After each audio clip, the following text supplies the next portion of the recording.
welcome to News Channel 8. I'm Jerome Aegean. And in our top stories tonight, a convicted child molester has slipped through the cracks of the Virgin Islands. News Channel 8's Wes Small files this report. Well, recently, District Court Judge Raymond Finch has said enough is enough to 32-year-old Malcolm Evans, a two-time convicted child molester. But that's not the story. It doesn't end there. I'm here today with one of the co-managers of the Women's Coalition, know her very well, Clemma Lewis, of course, along with Mary Mingus, and we're going to get right to it. News Channel 8 received an anonymous letter, something like this one that I hold here, from a concerned parent saying that Mr. Malcolm Hughes is at the John F. Kennedy Summer Camp program teaching kids the don't touch, touch. Good touch, bad touch. Good touch, bad touch. Clemma knows it well. Because we do it. That's our program. We go through the housing communities and the schools all year round, and we do good touch, bad touch, but it's now called good touch, uncomfortable touch. Okay, got you. Stay with that. Good touch, uncomfortable touch. Is the proper name. Right. Now, I didn't really jump on the story right then because I didn't know perhaps the situations involving Mr. Hughes. I just couldn't go on with an anonymous letter here. But lo and behold, on page 12 of today's Daily News is the Judge Finch story. Now it gets deeper. He infiltrated the Police Athletic League, and he's actually doing the good touch, uncomfortable touch to the children who participate in the summer camp program.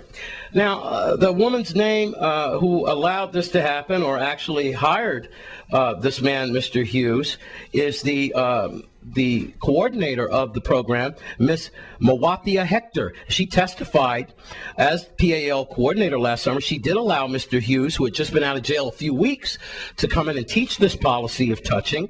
But she said she knew he just got out of jail, but she had no idea, actually, that he had been arrested. He had actually been convicted, and that he had been convicted of a second crime. Now, Hughes is listed on the local sex offender registry. Now, guess what?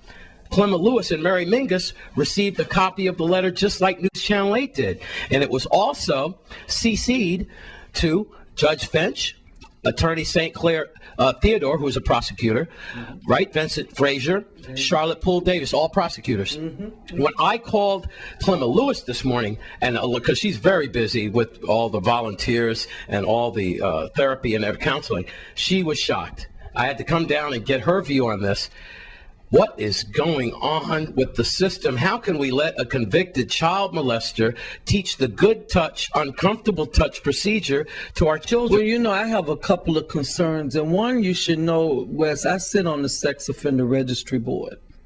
So I'm really angry because I feel like children can't take care of themselves. It's the adult responsibility to take care of themselves. This gentleman, this man called this agency and he spoke to Mary, Malcolm Hughes, when he got out of jail and actually asked Mary, could he talk to our kids?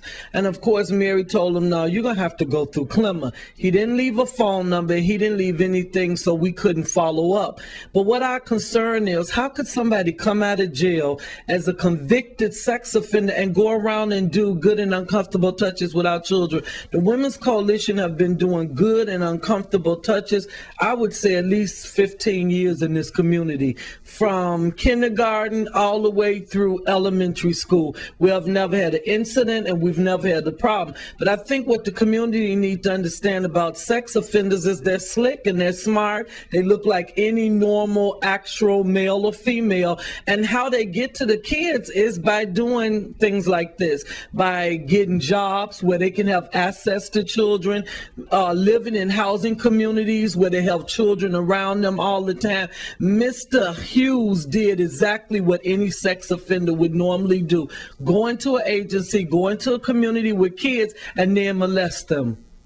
And that shouldn't have happened. I can't understand why in the world of, number one, the police wouldn't run an NCIC check on anybody that's working with kids in PAL. I know you can't come and work at our CAP unless we do investigation. There shouldn't be an agency or entity in this community that let people work with their children if they haven't been checked out. I got a call months ago from one of the baseball teams, a coach. Clemmer, I want to hire some volunteer coaches, but I want them checked out. That's what I call responsible adults that's working with children. Please keep your children off the streets after curfew.